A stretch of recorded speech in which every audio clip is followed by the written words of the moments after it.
பால் அதிகமா வாங்குனதுனால, ஒரு 2 நாள் சேர்த்து வச்ச பால் பார்த்தீங்கன்னா, தனித்தனியா 3 பாத்திரத்தில மீந்து போச்சு.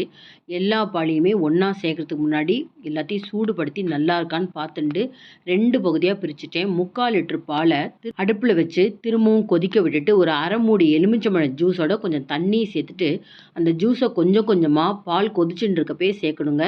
பால் கொஞ்சம் கொஞ்சமா நிதானமா திரிய ஆரம்பிக்கும். அதாவது பன்னீர் பதத்துக்கு வரணுங்க.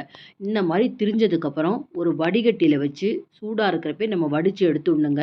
ஒரு ஜூஸ் வடிகட்டி மேல ஒரு கிளாத் போட்டுட்டு, அது மேல இந்த திரிஞ்ச பாலையும் சேர்த்து, உடனே நம்ம நார்மல் வாட்டரோ, ஐஸ் வாட்டரோ நல்லா அலசி எடுக்கணும் இந்த பன்னீர. டைரக்ட்டா ஜூஸ் வடிகட்டல்ல வடிகட்டாம, கண்டிப்பா அந்த மாரி துணி வச்சு வடிகட்டினா தான் உங்களுக்கு நெறைய பன்னீர் கிடைக்கும். இல்லன்னா, அந்த வடிகட்டல்ல தண்ணியோடயே சேர்ந்து போயிடும். நல்லா இறுக்க புழிஞ்சிட்டு, ஒரு வெயிட் வச்சு நல்லா பிரஸ் பண்ணிடலாம். இப்ப மீதி இருக்கிற 3/4 லிட்டர் பால அடிகனமான ஒரு வாணலியில சேர்த்துக்கலாம். ஒரு 10 நிமிஷம் கொதிச்சு முடிச்சோனயே, 1 1/2 லிட்டர் பால் மொத்தமா எடுத்திருக்கோம். அதாவது பன்னீருக்கு 3/4 லிட்டர் பால், பால் குறுக வைக்க ஒரு 3/4 லிட்டரு. அதுக்கு 200 கிராம் சர்க்கரைய இந்த 3/4 லிட்டர் பாலோட சேர்த்துட்டு, நிதானமா குறுகணும். சிம் ஃப்ளேம்ல வச்சு குறுக வைப்போம். பால் அதாவது சுண்ட காய வைப்போம். அதுக்குள்ள இந்த பன்னீர்ல நல்லா தண்ணி வடிஞ்சிருக்குங்க.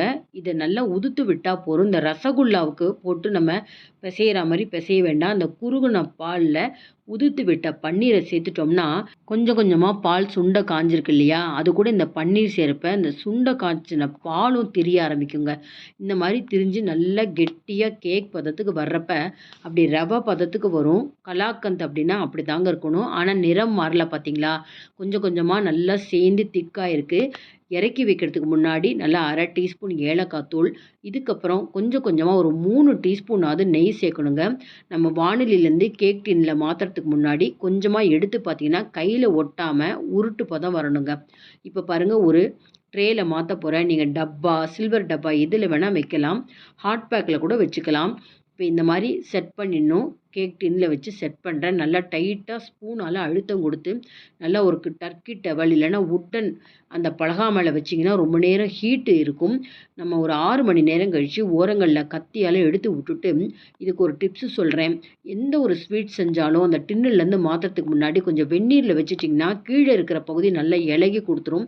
நம்ம சட்டுன்னு ஒரு பிளேட்ல மாத்துறதுக்கு சௌரியமா இருக்கும். எல்லா விதமான ஸ்வீட்ஸும் இப்படி செஞ்சு பாருங்க. நல்லா சின்ன சின்னதா உங்களுக்கு எந்த சைஸ்ல வேணுமோ இந்த கலாக்கந்த கட் பண்ணி எடுங்க.